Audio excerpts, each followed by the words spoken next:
ಪ್ರೀತಿಯಲ್ಲಿ ದೇವಜನರೇ, ಬೆಳಗಿನ ಶುಭೋದಯ. ಈ ದಿನ ನಾನು ಆಯ್ದುಕೊಂಡಂಥ ವಚನ ಭಾಗ ಯೋಬನು ಬರೆದ ಪುಸ್ತಕ 37ನೇ ಅಧ್ಯಾಯ 5ನೇ ವಚನವಾಗಿದೆ. ದೇವರು ತನ್ನ ಧ್ವನಿಯಿಂದ ಅದ್ಭುತವಾದ ಗುಡುಗುವನು, ನಾವು ಗ್ರಹಿಸಲಾಗದ ಮಹತ್ಕಾರ್ಯಗಳನ್ನು ನುಡಿಸುವನು. ಪ್ರಿಯರೇ, ಇದು ನಾವು ಯೋಚಿಸುವಂಥ ಒಂದು ವಚನವಾಗಿದೆ.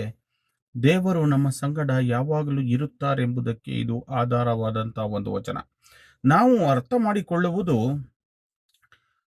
ಇದರಲ್ಲಿ, ಈ ವಾಕ್ಯದಲ್ಲೇ ಇದೆ. ಸಂದರ್ಭಗಳಲ್ಲಿಯೂ, ಅನೇಕ ಸಂದರ್ಭಗಳಲ್ಲಿ, ಒಂದು ಸಂದರ್ಭಗಳಿಂದ ಎಂಬುದಾಗಿ ಅಲ್ಲ, ಅನೇಕ ಸಂದರ್ಭಗಳಲ್ಲಿಯೂ ದೇವರು ತನ್ನ ಮಹಿಮೆಯನ್ನು, ಕೆಲಸಗಳನ್ನು ನೆರವೇರಿಸುತ್ತಾರೆ. ಅವನ ಶಕ್ತಿ ಮತ್ತು ಜ್ಞಾನವು ನಮ್ಮ ಶಕ್ತಿಗಿಂತ ಮೀರಿದಾಗಿದೆ. ಆದ್ದರಿಂದ ನಾವು ಭಯಪಡದೆ ಸಂಪೂರ್ಣವಾಗಿ ದೇವರ ಮೇಲೆ ಭರವಸೆ ಇಡೋಣ. ಏಕೆಂದರೆ ಕರ್ತರು ನಮಗೆ ಪ್ರತಿ ಕ್ಷಣವೂ ಹೇಳಿದ್ದಾರೆ, ನಮ್ಮ ಆಲೋಚನೆಗಳೆಲ್ಲ ದೇವರ ಆಲೋಚನೆಗಳೇ ಬೇರೆ. ನಾವು ಪ್ರಾರ್ಥನೆ ಮಾಡಿದರೂ ದೇವರು ಆತನ ಆಲೋಚನೆಗಳನ್ನೇ ನೆರವೇರಿಸುವನು ಎಂಬುದಾಗಿ ನಾವು ತಿಳಿದುಕೊಳ್ಳಬೇಕಾಗಿದೆ. ಈ ದಿನ ನಾವು ವಚನವನ್ನು ಓದಿ ಪ್ರಾರ್ಥಿಸೋಣ. ಪ್ರತಿದಿನವೂ ನಾವು ವಾಕ್ಯಗಳನ್ನು ಓದಿಕೊಳ್ಳೋಣ.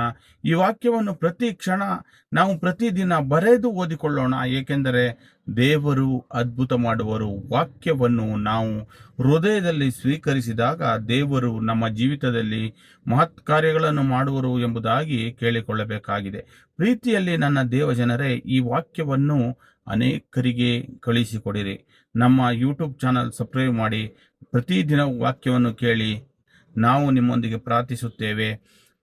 ನೀವು ನಮಗಾಗಿ ಪ್ರಾರ್ಥಿಸಿ, ನಾವು ನಿಮಗಾಗಿಯೂ ಪ್ರಾರ್ಥಿಸುತ್ತೇವೆ. ನಿಮ್ಮ ಯಾವುದೇ ಪ್ರಾರ್ಥನಾ ಮನವಿಗಳಿದ್ದರೆ ನಮ್ಮ ವಾಟ್ಸಾಪ್ ನಂಬರಿಗೆ ಕಳಿಸಿಕೊಡಿ. ನಿಮಗಾಗಿ ನಾವು ಪ್ರಾರ್ಥಿಸಲಾಗುವುದು. ದೇವರ ನಾಮಕ್ಕೆ ಸ್ತೋತ್ರವಾಗಲಿ. ಆಮೇನ್.